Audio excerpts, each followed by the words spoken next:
The radical act of pivoting, how Black women are redefining success through disruption. Good morning, everyone. Today, I'm honored to share extraordinary insights from my transformative conversation with Jane Jordan, a visionary force who has fundamentally reimagined what career transitions mean for Black women in America. Jane isn't just leading workshops, she's igniting a revolution through her groundbreaking Champagne and Melanin Prepare and Pivot series. Her work has transcended individual success stories to create a movement that's reshaping entire communities, challenging deep rooted power structures, and redefining what resilience truly means in a world that wasn't built for us. What struck me most about Jane's approach is how she completely shatters conventional wisdom about career pivots. Think about it. When most people hear the word pivot, what comes to mind? Failure, compromise, starting over, a reluctant plan B when plan A falls apart. But what if everything we've been taught about pivoting is fundamentally wrong? What if pivoting isn't a desperate reaction to failure, but actually the most radical act of power available to those systematically pushed to society's margins? This is Jane Jordan's revolutionary insight that for Black women, especially, pivoting isn't merely about survival. It's about completely reimagining what's possible when the existing systems consistently undervalue your labor, your brilliance, and your very humanity. Let that sink in for a moment. The very act we've been conditioned to view as defeat might actually be our most powerful weapon. When I asked Jane about this perspective shift, she leaned forward and said something I'll never forget. The system was designed for us to feel like failures when we pivot.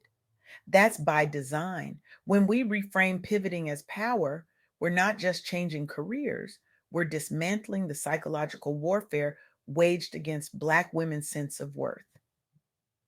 The data makes this psychological warfare painfully clear. In early 2025, over 350,000 Black women were laid off from the workforce, a staggering number representing real human beings suddenly stripped of income, purpose, and the stability they'd worked relentlessly to build. But here's where the story gets fascinating.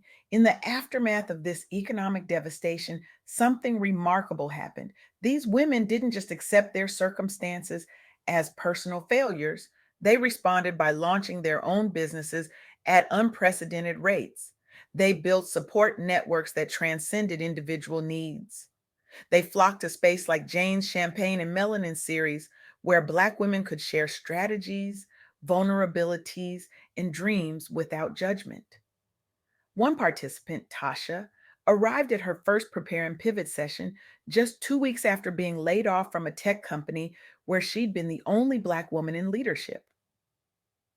I came in broken, she told Jane. I left realizing that my company hadn't failed me, the entire system had, and that wasn't my burden to carry.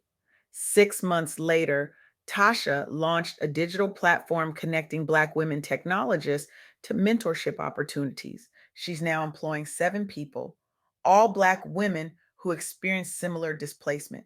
This isn't just an inspirational anecdote, it's evidence of a profound truth. For Black women, making career pivots isn't a sign of personal inadequacy, but a courageous act of self determination and collective liberation. As Jane powerfully states, pivoting is power. I'll say it again, pivoting is power. When we examine the historical context, this reframing makes perfect sense. Black women have always needed to be adaptable, creative, and resilient in the face of systemic barriers. The ability to pivot, to reassess, redirect, and rebuild has been essential for survival and progress across generations. Our grandmothers and great grandmothers weren't changing careers when they migrated north during the Great Migration or transitioned from domestic work to factory jobs. They were strategically pivoting toward possibility, often bringing entire communities with them. But there's another critical insight Jane emphasized that I want to highlight. You are not alone. The challenges Black women face aren't personal shortcomings, they're systemic by design. The statistics are damning. In August 2025, the unemployment rate for Black women spiked to 6.7%, well above the national average of 4.3%. Mass layoffs, particularly in the federal workforce, disproportionately impacted Black women who simultaneously faced increased barriers due to aggressive rollbacks on diversity initiatives. This isn't about individual failure. This is about deliberate structural inequity. In response to these disparities, Congresswoman Ayanna Pressley confronted Federal Reserve Chairman Powell directly, demanding acknowledgement of how monetary policies disproportionately harm Black women. Her advocacy brought national attention to the issue, forcing economic leaders to address racial and gender disparities they'd long ignored. As Jane told me, when one Black woman stands up, she rarely stands alone. Even when it looks like she's fighting by herself, she's carrying the collective power of all who came before her and creating space for all who will follow. This brings me to Jane's third revolutionary insight. Collective action drives transformative change.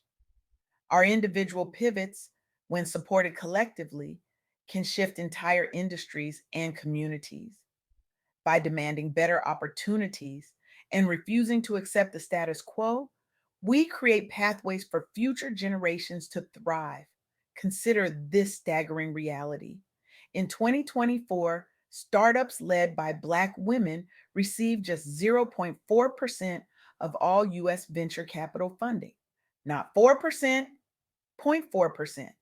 This statistic highlights the persistent gap in access to capital that Black women entrepreneurs face, including deliberate bias in investment decisions, exclusion from powerful networks, and systematic erasure from the startup ecosystem. But here's where collective action changes everything. In response to these barriers, Black women formed investment collectives and mentorship circles like Black Women Talk Tech. These weren't just support groups, they were strategic resistance movements. These initiatives have helped Black women entrepreneurs gain access to resources, pitch opportunities, and early stage funding, leading to increased visibility and business growth. One founder, Maya, had been rejected by 72 venture capital firms before connecting with a Black Women Talk Tech funding circle. The same business plan that white male investors called unrealistic was immediately recognized as brilliant by Black women who understood both the market need and my capacity to deliver, she explained. Her company now employs 23 people and recently secured $3.2 million in second round funding. These aren't isolated success stories, they're evidence of a powerful truth. When Black women support each other's pivots, we don't just change individual trajectories, we begin dismantling the very systems designed to exclude us. Jane's Prepare and Pivot series embodies this collective approach. What began as informal gatherings has grown into a movement helping hundreds of Black women transition into entrepreneurship and new careers. These pivots strengthen entire communities by creating new businesses, jobs, and support systems that operate with different values than the ones that pushed us out. What's particularly revolutionary about this approach is that it recognizes our fundamental interconnectedness. When one Black woman succeeds, she rarely climbs alone, she brings others with her. When one creates a new path, she makes it easier for others to follow without facing the same obstacles she encountered. Jane calls this lifting as we climb, a principle with deep roots in Black women's history of community building and mutual aid. During our conversation, Jane shared a perspective that stopped me in my tracks. When Black women pivot collectively, we're not just changing our individual circumstances, we're challenging the very systems that made pivoting necessary in the first place. This is revolutionary thinking. It transforms what could be seen as a personal setback into a collective movement for justice. It reminds me of Audre Lorde's powerful words: caring for myself is not self indulgence, it is self preservation. And that is an act of political warfare. In the same way, pivoting, choosing a new path that honors your worth and potential, is not giving up. It's an act of self preservation and ultimately an act of resistance against systems that never valued you in the first place. So, where do we go from here? How do we transform these insights into action that creates lasting change?